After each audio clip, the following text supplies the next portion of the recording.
are back with the Buffalonian podcast. I'm Joe Callie. As always, I'm joined by none other than Dom Loss. And Dom, it's week 11. It's Chiefs week. We've finally arrived.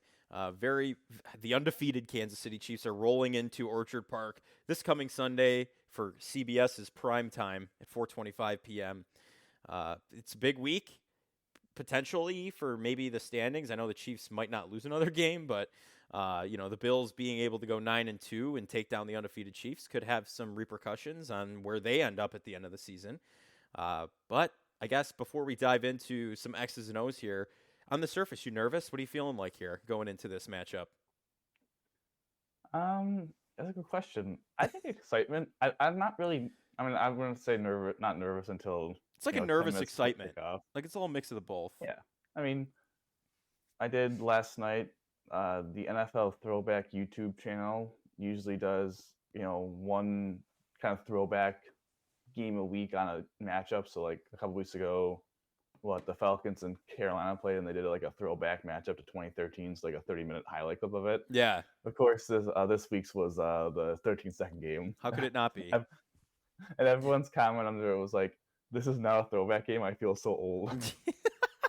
Yeah, it's 3 years ago now? Yeah, 22 January 22. Was the pod that? No, the pod first year of the pod was the absolutely March. just killed in Cincy. That was the divisional game we actually covered. We started the pod after 13 seconds. Yeah, but definitely an interesting rewatch of that game. To tell you the truth, I did watch all 30 minutes of it because I just can't help myself. I feel like I can't either. Whenever I see a clip from that game, you just know it's good football. So like, and I just turn it off. Then I just turn it off on 13 seconds if I know what happens. But yeah, I mean, I think it's exciting. The Bills have gotten them the last 3 years in the regular season. Obviously, the Chiefs through the last 4 years in the postseason have gotten them. So I'm not one of those guys that says, "Oh, this matchup means nothing." I think that's kind of a lame. That's just kind of lame in my opinion. Like it's like okay, like then why play the regular season games if like they don't mean anything to the playoffs? Right. I understand what their point is, but it's like I think the Bills have a real opportunity here to get a statement win because if they lose this game, and I mean the Steelers would have 2 losses, but they play the Ravens, but you hypothetically don't think the Steelers are really in it.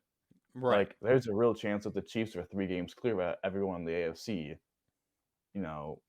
9 games in the season for them, or 10 games in the season for them. Mm-hmm. So, this is a big game for the AFC, but for the Bills, it's just about getting healthy. I think that is like the main thing. We already know that Keon's out, Dalton Cade's out. You have your bye week coming up.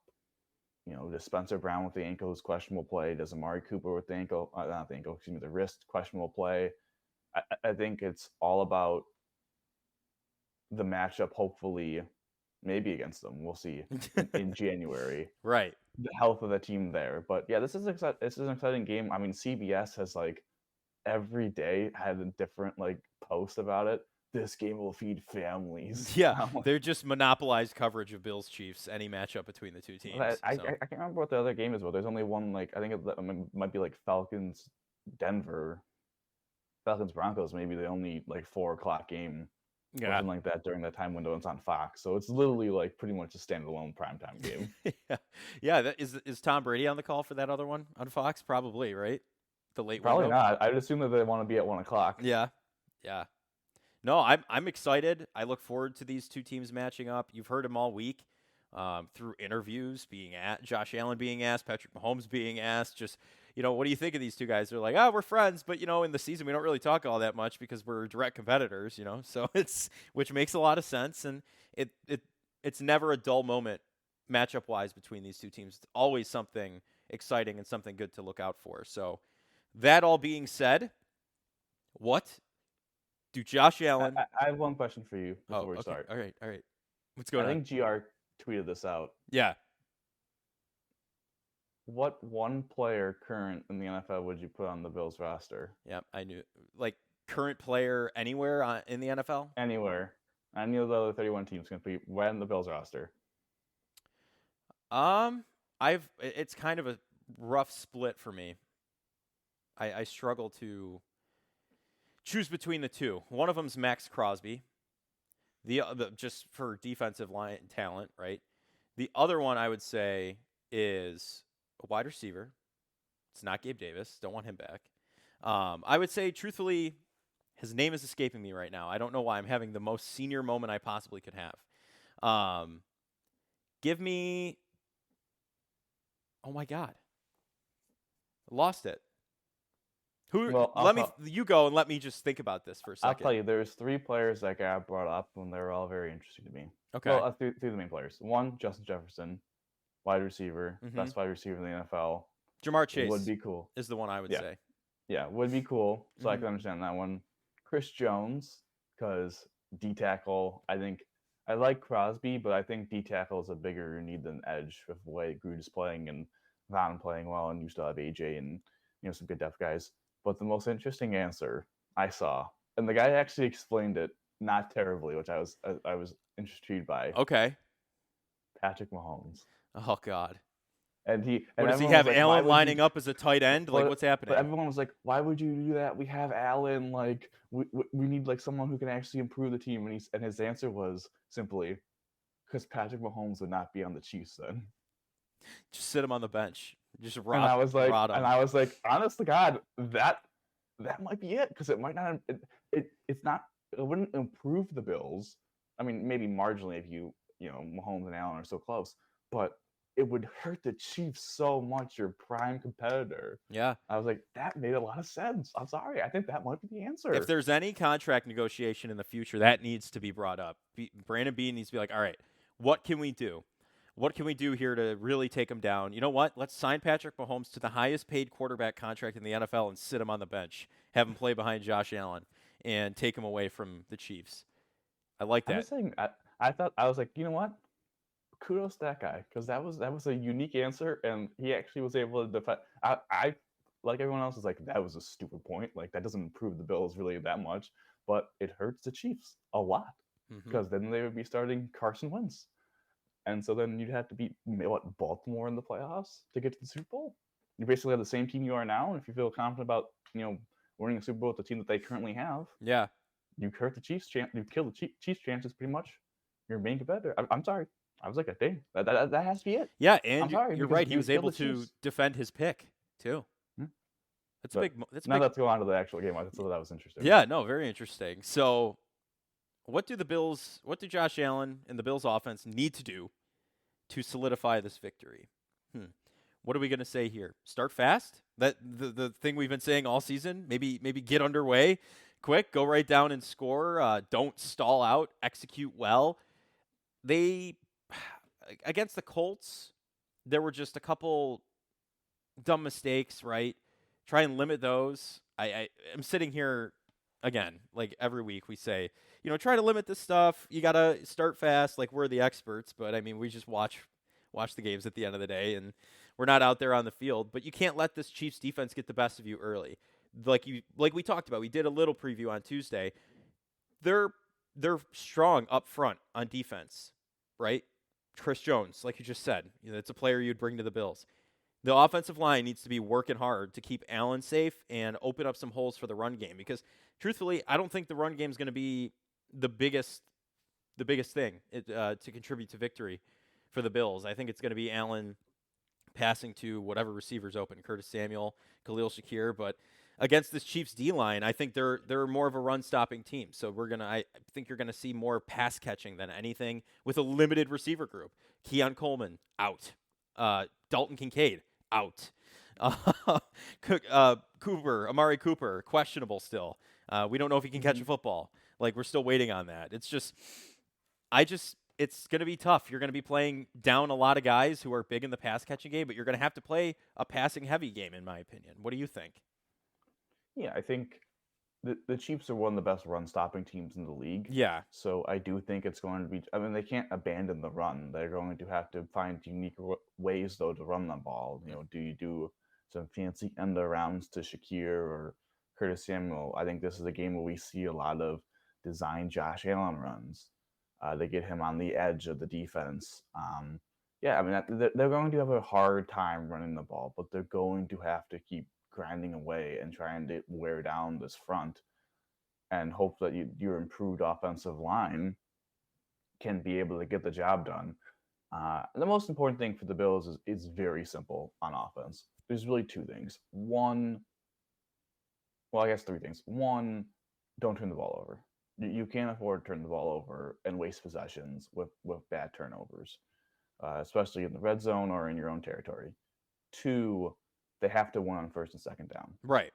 Um, they can't afford to be in third and longs because that's when Spagnola does his crazy blitzes, his crazy blitz packages, and puts a lot of stress on your offense to be able to communicate effectively and get the right guy who's coming, make sure you blocked it up, make sure you have a hot route. Like, it's a problem.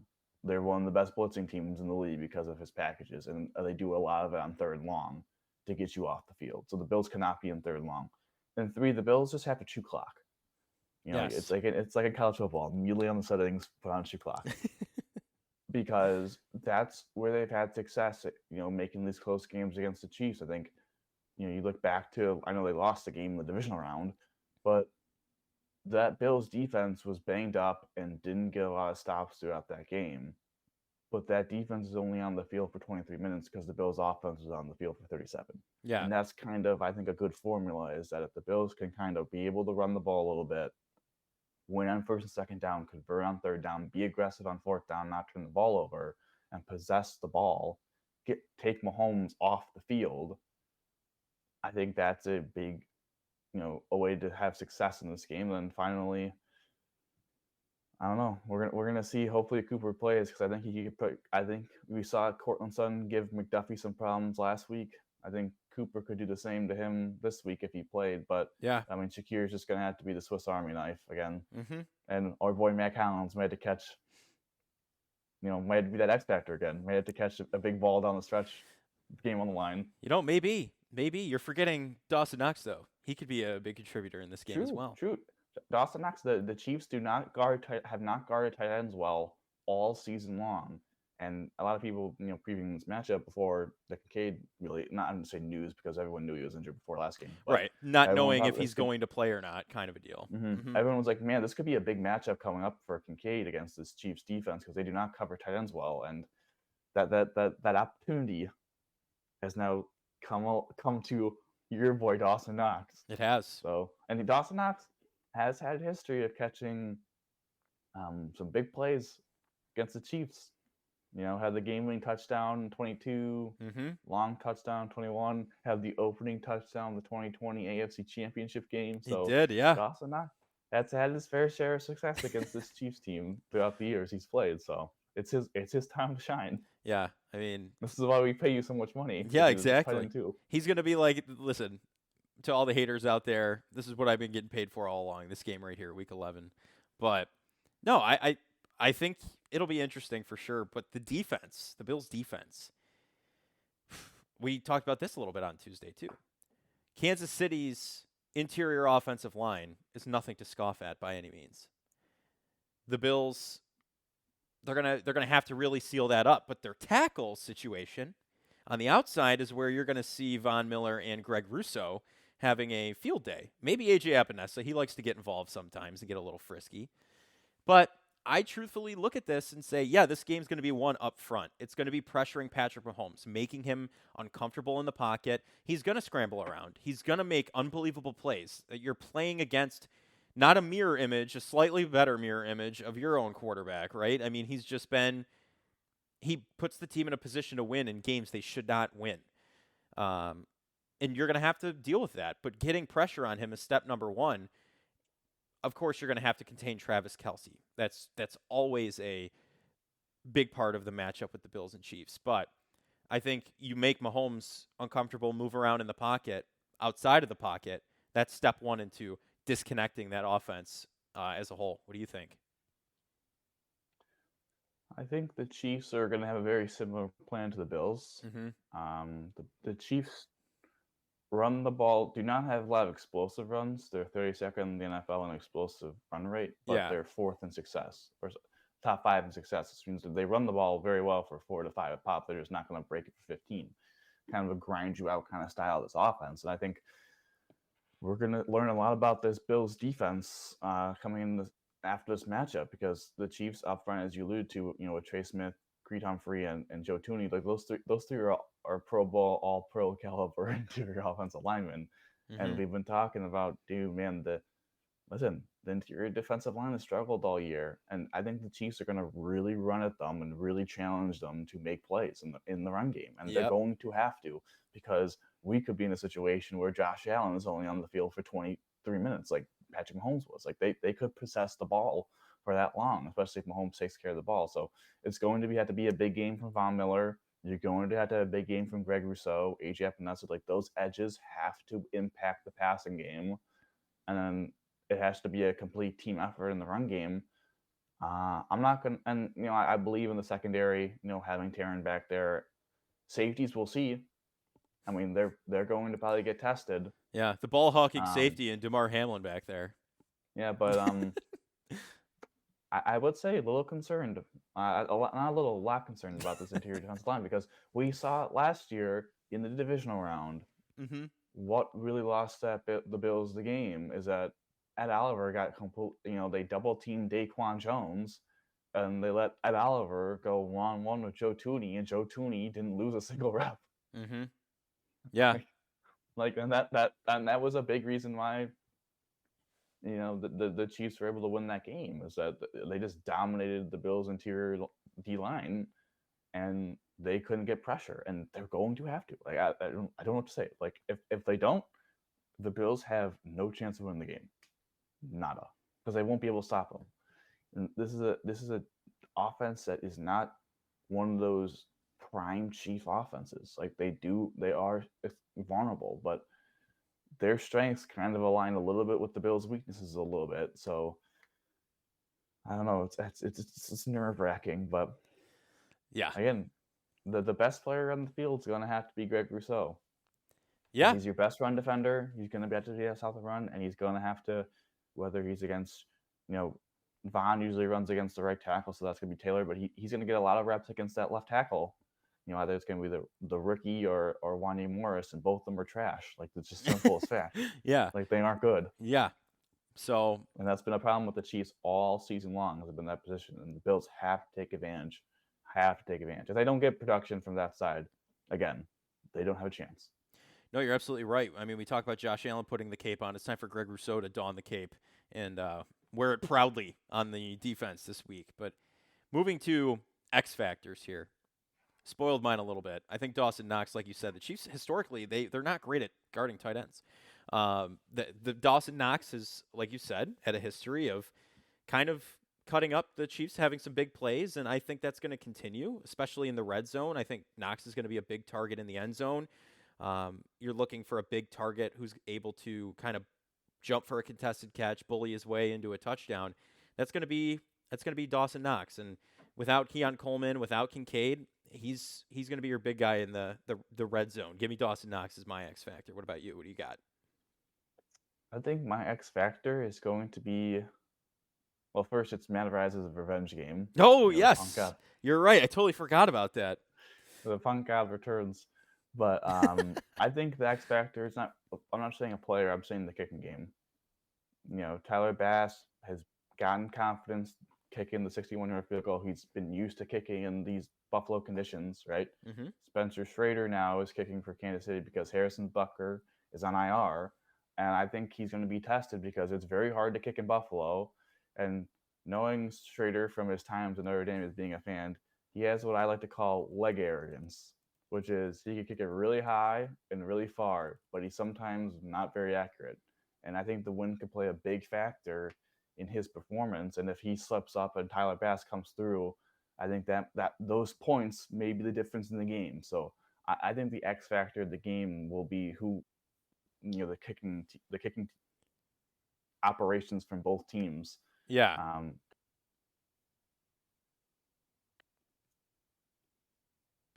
you know, I think it was 13 seconds. You saw the big Tyreek Hill kick off, the Tyreek Hill punt return, plus the Bucker made some clutch field goals. The last divisional round, we all know what happened to Tyler Bass, plus the fake punt. So the special teams and the kicking game, I think, are going to be a massive X factor to see. Because the Bills should hypothetically in the kicking game have a massive advantage with a rookie kicker who's never kicked in Buffalo against a veteran kicker Oh who's yeah, starting to get hot. yeah. No, you're totally right. I like that. I like that angle. We're going special teams, special plays, special players angle on the X Factor today. But at the end of the day, Dom, who's going to be your player of the game, the MVP, if you will? I mean, I think it's a simple one to say. Yes, yes, Greg Rousseau. yes. That's exactly where my head was at. I think he's going to wreak havoc in the on Patrick Mahomes. To be slightly different, I will say Josh though. Mm-hmm. And I think Greg has the best matchup, but Allen's going to have to get the job done. Josh is going to have to be Josh, Mm-hmm. and hopefully we see the beast unleash. Stop giving Devin Levi that title. Give the real man, the title. Let Devin Levi unleash the beast in Rochester. Oh wait, they're running 3 goalies again. But yeah, I think Josh. I don't know if he's going to throw for 300 because I don't know if it's going to be that type of game. But I definitely think he's going to rush for 50 yards, rush for a touchdown, pass O.J. Simpson on second on the all-time list.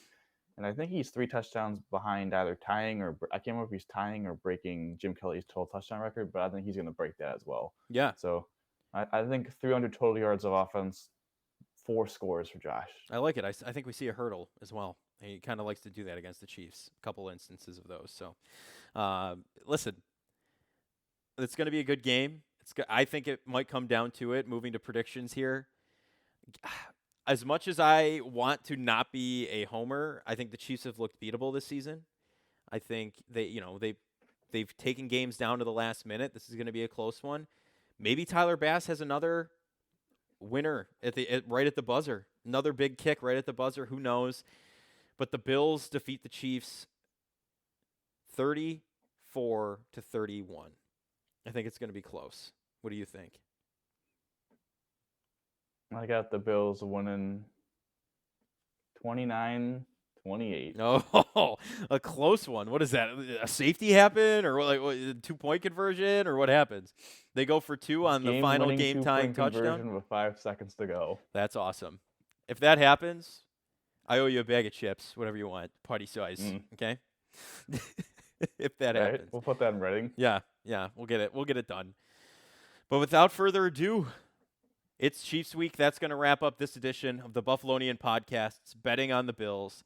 I'm Joe Cali. As always, I'm joined by none other than Dom Loss, and we'll talk to you on Tuesday after this one wraps up. Dom, how do we always end these, buddy? Go Bills, baby. Go Bills.